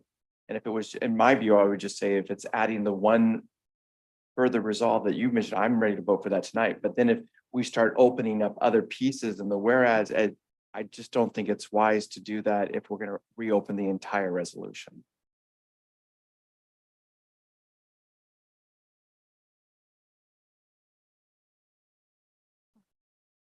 What would you like to do? Do you want to continue it but then who's gonna actually work on the wording? That's what I'm asking.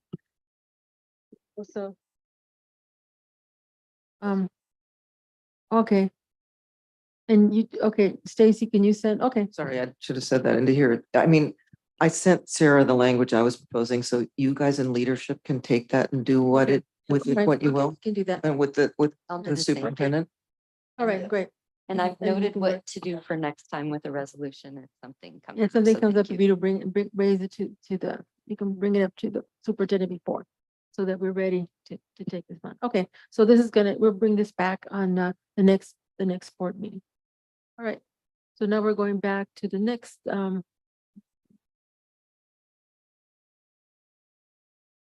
resolution, which is the week of the school administrator. Yes. There's one resolve from my colleagues.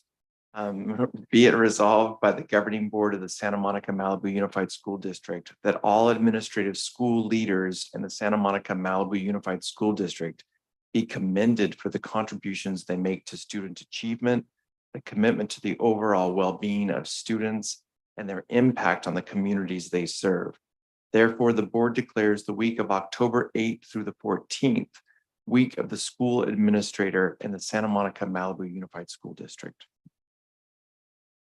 Okay, and then can I get I'll move it. moved by Lori, seconded by Alicia? Let's take the vote. No, I saw everybody's raising their hand. I go, oh, are we gonna change this too?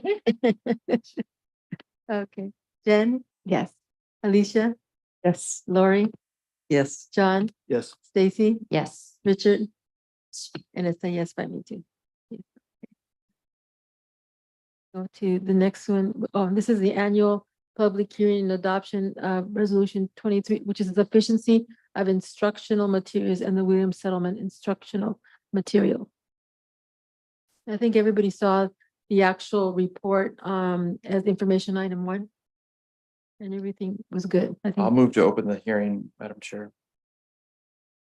it was moved by Richard, seconded by Jen to open the hearing. Do we have any anybody comment? No comments? No public comments on this? Well, we have to vote to open. Oh, first. okay. Okay, I'm sorry. Okay, let's take a vote on that. Jen, Yes. Alicia, Yes. Lori, Yes. John, Yes. Stacy, Yes. Richard, Yes, and I'm a yes too. So Madam Chair, there are no there are none. speakers. Okay, for the public. so I get a motion to close. Moved by John, seconded by Lori, and we'll take that vote too. Jen, Yes. Alicia, Yes. Lori, Yes. John, Yes. Stacy, Yes. Richard, Yes, and I'm a yes on that too. Thank you. Okay. So that concludes the items. Like I said, informational item has the actual report. Ms. Vasquez, I apologize. I think you need to take a third vote to adopt the resolution. It's a two-part, one item, sorry. And the resolution. Oh, I see, that's right. Okay, because we closed it and then okay, all right. So now can I get a motion to adopt the resolution now? Moved by Lori, seconded by Jen. Now we take that vote. Whereas.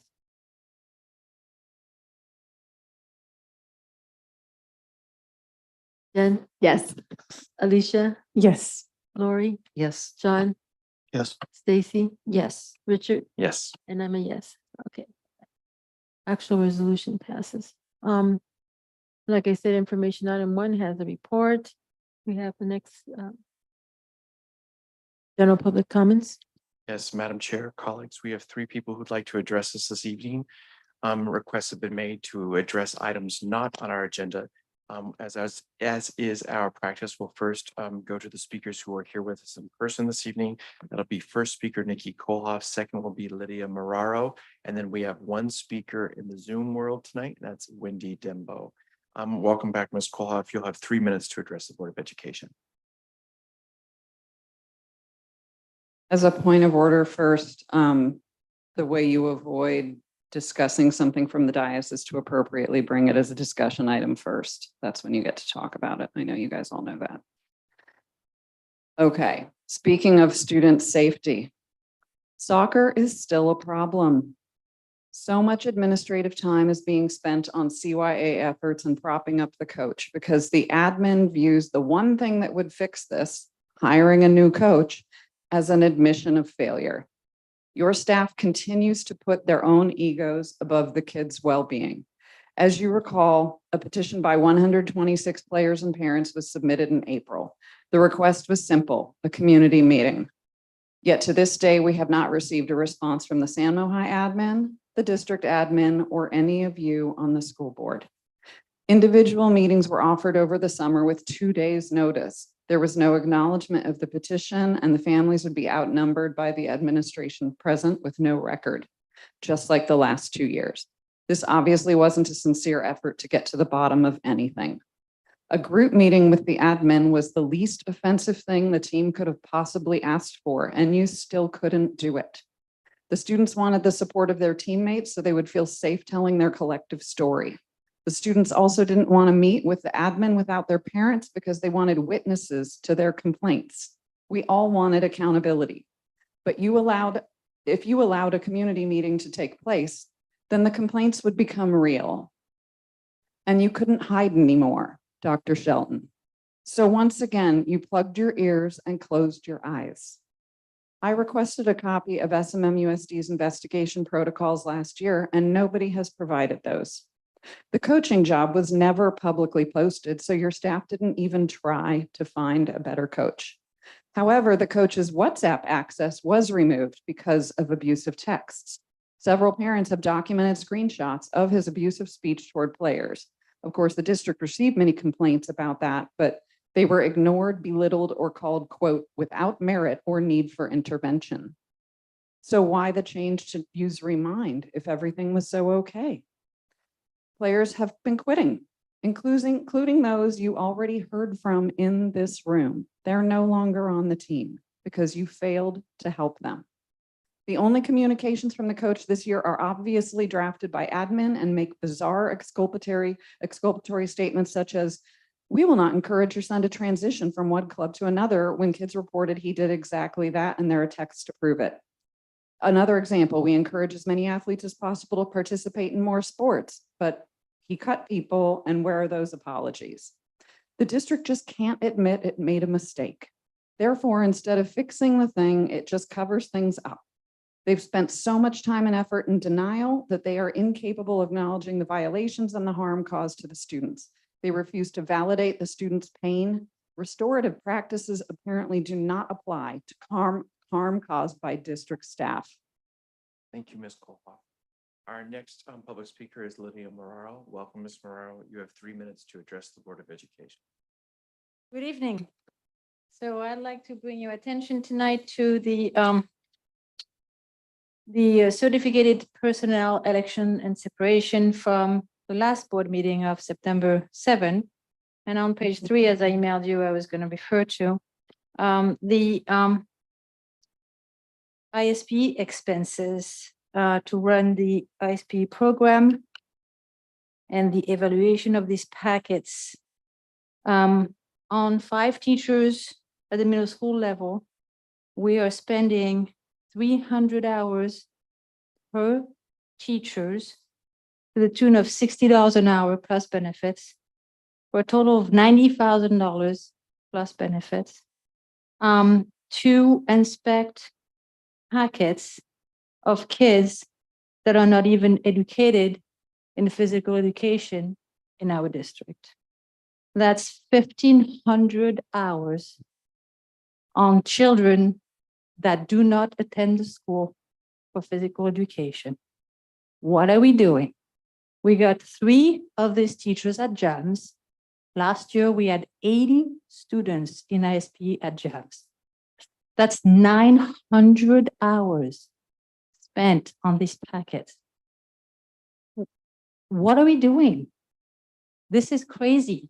Not only the packets are crazy because the kids are doing the ISP, they're already spending 20 hours doing their sport.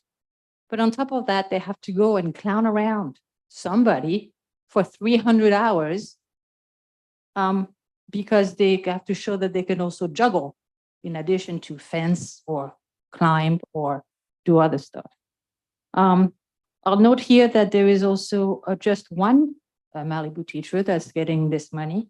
I can't imagine that there is more than 80 students at Malibu that are in ISP, yet Malibu only has one teacher to take care of that, when JAMS has 3. Already the whole thing is just like liberation. In addition to this 300 hours, each of these teachers gets an additional 6 hours to meet about ISP. And Richard Bertone is the department chair. So on top of that, plus this, he gets an additional 6 EDUs to handle the department. When does that man sleep? I mean, he has a full-time job. He has 6 additional EDUs to handle the department, plus 300 hours to look at packets, plus 6 hours to discuss ISP. Then in that 6 hours thing, which is less offending, but there is a person named Brian, who is the sports facility coordinator. I don't even know what that means in terms of educating students in physical education. Okay. Thank you, Ms. I guess Moraro. that's that. Colleagues will now move to Wendy Dimbo. Wendy, welcome. Ms. Dimbo, excuse me. Welcome. Ms. Dimbo, you have 3 minutes to address the Board of Education.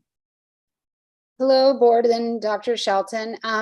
The other day, I sent you a graph that I made by going through last year's master schedule and pulling all of the classes, but actually I forgot one. So there are 14 classes that are taught at the PBL and then also taught at SAMO. But the classes at the PBL are incredibly small. For example, the pre-calc trig class has 6 children in it. So a teacher's teaching 6 kids there. But at SAMO, all the classes have many more. I think the class with the fewest kids has 26. So there are 20 more kids that in theory could be taught by that same teacher. So if there, I know my daughter Ruby is in Project Lead the Way, and she takes the normal classes at SAMO, and then she takes the special Project Lead the Way class. And I know that you're spending money on personal development to have teachers learn about project lead, project-based learning. So it seems that if you were able to move the PBL to SAMO, then there could be traditional classes for geometry, and then some kids would be able to have the PBL version of geometry. Because right now, for example, English 9 has 3 classes, 2 with 14 kids and 1 with 2 kids. While there's one SAMO class, most of the SAMO classes from last year had 22 to 26 kids in them. And I know from my daughter's class this year, they've increased the size of English classes this year. In fact, my daughter's Latin class, because it was deemed that 14 kids at SAMO was too small of a class. So they've combined 14 kids from Latin 2 with 14 kids from Latin 3 and 3 kids from Latin 5. And the one Latin teacher is teaching that. So it just doesn't really seem fair or equitable that there are classes with 6 or 2 kids at the PBL. And since it's under the auspices of SAMO, they're learning the same things, perhaps in a different way. But it just seems like you're spending a huge amount of money on these kids. And my daughter had 4 friends from Lincoln who went to the PBL. 2 have moved back to SAMO. 1 moved to another school and 1 is there. So I'm not sure it's really working well, but you're spending a huge. Thank you, Ms. Dimbo. Madam Chair, colleagues, that concludes the public comments for items not on our agenda this evening. Thank you, Richard. Okay, we leave it open to any future board member items or comments from board members. Any comments? The only thing I was remiss in the beginning that usually I like to open the meetings in memory of somebody or in appreciation of someone. And I know that I just got the information too late into the meeting, but we would like to close in memory of Kitty Donahue. And I'll leave it up to, I think there's several of the board members that actually knew Kitty Donahue from Roosevelt, who we love teacher. John?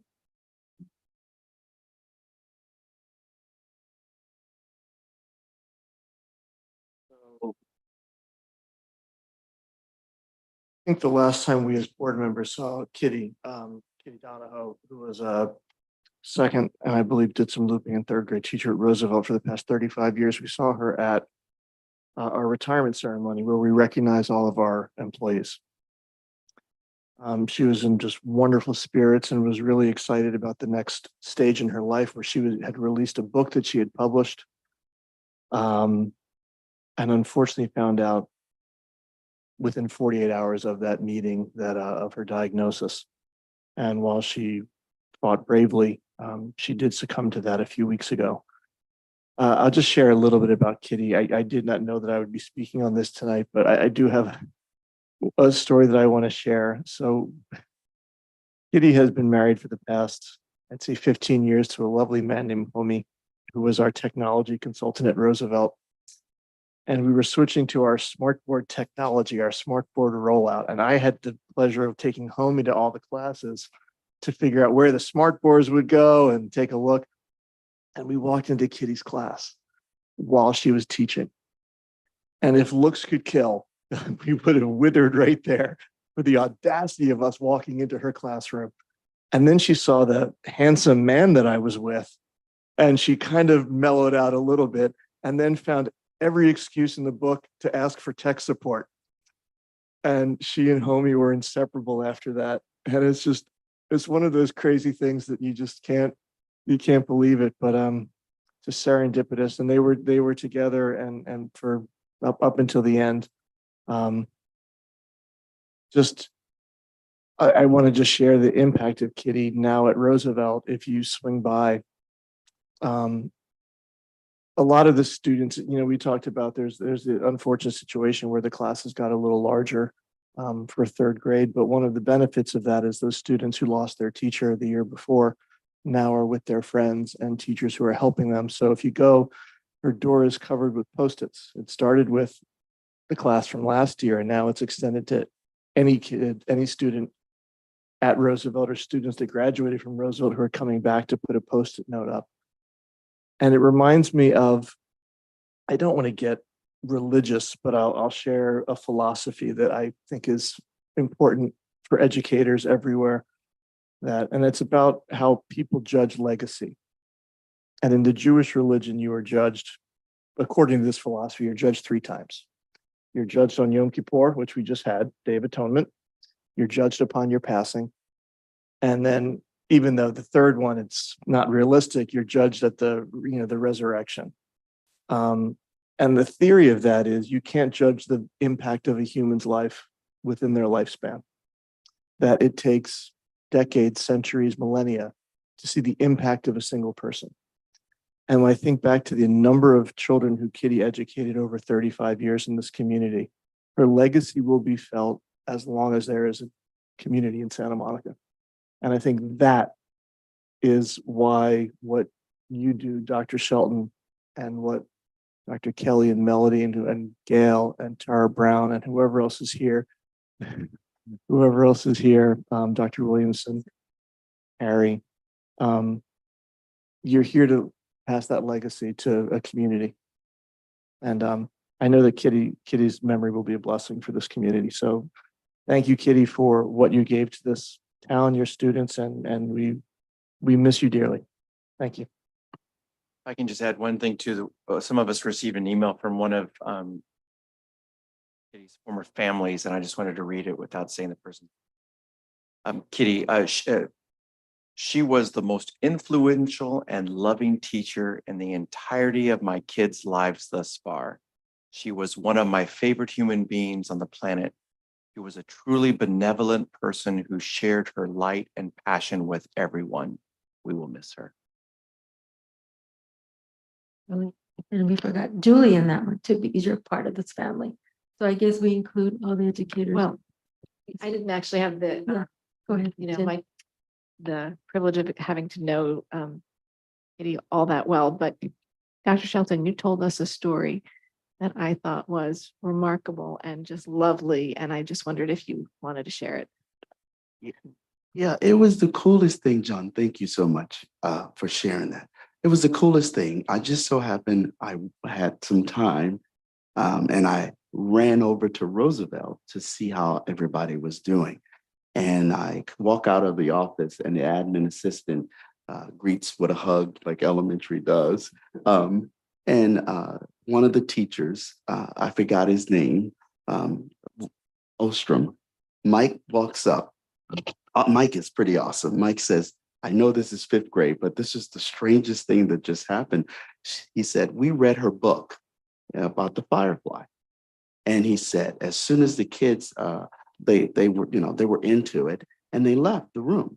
When they came back, they were like, we see Miss Donovan. We see Kitty. And he's like, what is going on? We just saw her. And he's like, what is going on with y'all? Y'all, this is strange. And so they said, in the fireflies that are outside. And Mike was just like, he was just done, because she was there. And in the eyes of our kids, she was there. And in 5th grade, those kids saw her in those fireflies. And he said, I ran outside to see with the PE teacher was this true? And the teacher said, we never had fireflies over here. He said, but they were there. So her presence lives on in the writings that she shared and in the students, as you said, John, that she has impacted, and they saw her that day. And that was the most beautiful thing. Mike was saying it was one of the most beautiful things. It just confirms what we knew and who she was. Thank you all. Thank you all for sharing. And again, we close our condolences to the family, and we close in her memory. Can I get a motion to adjourn? Moved by Lori, seconded by Jen, and we all raise our hands. Aye. Okay. So the meeting is ended. Thank you all so much for joining us. Thank you. Thank you.